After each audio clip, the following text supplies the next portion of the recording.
Hey, welcome back to YT Finance, and today we are talking about Palantir Technologies. We will discuss how Palantir is gathering data literally from everywhere, including from aircrafts that never have to land, space satellites, and even electric vehicles. PLTR stock may seem overvalued to some investors, but if you can invest into the stock for the long term, or on a pullback, it could be very lucrative for you. We will also go over some new secret contracts that many people are not talking about concerning the companies that Palantir has invested into, which indirectly benefits Palantir greatly. Remember to like this video right now for more Palantir stock news and analysis. Comment when you think that the PLTR stock price will reach $100 a share. Go right now and turn on all subscription notifications to stay informed, and now let's get right into today's stories. Palantir Technologies has been a great stock to own because it has rallied almost 20% last month, and since it went public, the PLTR stock price has skyrocketed with minor pullbacks.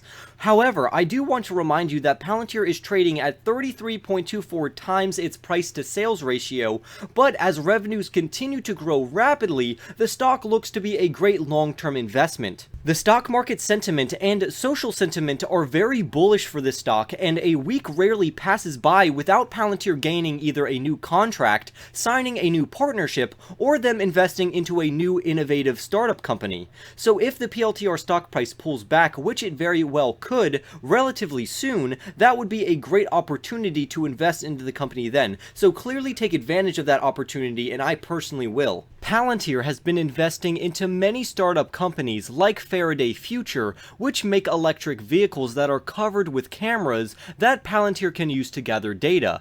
There are also two other companies that Palantir recently invested into, in which they can also gather data, and these companies have great contracts which will benefit both Palantir and those companies. This is great and fantastic news for Palantir. So now let's dive in to what these companies are, what they do, and why these contracts that these particular companies were awarded is so beneficial for Palantir. The United States Navy needs an unmanned aircraft that can fly for 90 days without landing. In my last Palantir video, we discussed a company named Skydweller Aero, which is a US-Spanish company that can develop such an aircraft which never needs to land, and it will be equipped with Palantir's cutting-edge analytics technology so it can interpret all the data that it will gather on its long flight. The reason this aircraft never needs to land is because the top of it is covered with solar cells, solar panels, batteries, and fuel cells.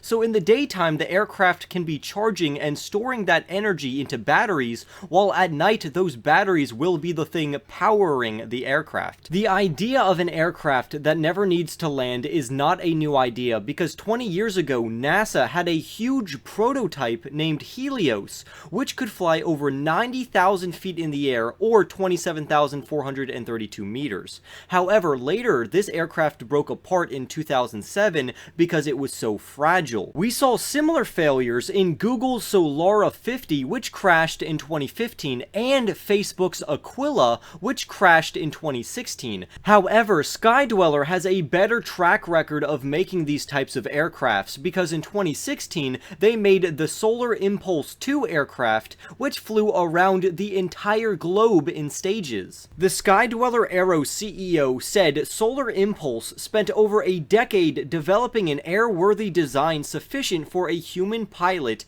and flight over densely populated areas to successfully complete their mission. We purchased the intellectual property, processes, information, test articles, and a design legacy of over 1,250 flight hours, including a successful circumnavigation. But the largest difference between the current model and the Solar Impulse 2 is that it will be unmanned, thus making the aircraft even lighter. The CEO goes on to say, the Skydweller aircraft is significantly more robust, flown around the world at the same middle altitudes where previous solar-powered aircraft have failed due to problems with the aeroelasticity. When we remove the cockpit, we are enabling true persistence and providing the opportunity to install up to about 400 kilograms or 880 pounds of payload capacity. End quote. So making the new Skydweller aircraft is going to be much better and more improved than the Solar Impulse 2,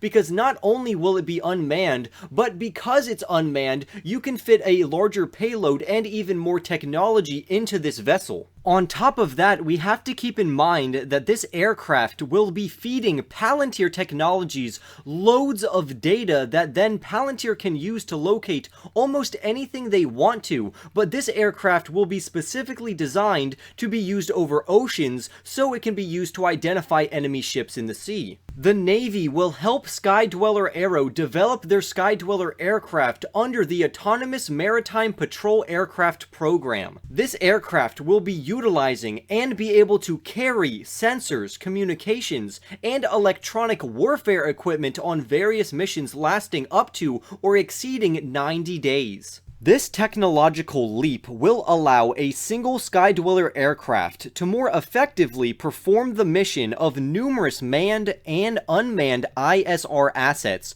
eliminate risk to human pilots, and provide a level of persistence not available anywhere else in the military inventory or the world. And that's a direct quote from a recent budget document, so I find it extremely accurate and very relevant. Currently, the US Navy uses the giant MQ-4C Triton drone for long-range surveillance missions, which can stay in the air for around 30 hours due to its turbofan engine. However, this does not compare to the Skydweller that can last 90 days in the air while providing continuous surveillance. Also, the Triton drone costs over $240 million to develop, while the Skydweller costs only a fraction of that at a few $1,000,000. Skydweller also loves using Palantir's technology, and because of this, they have partnered with Palantir for this program. Skydweller is also more accurate at interpreting video data and images. While the Triton may identify a black rectangle in the water, which may be an enemy battleship,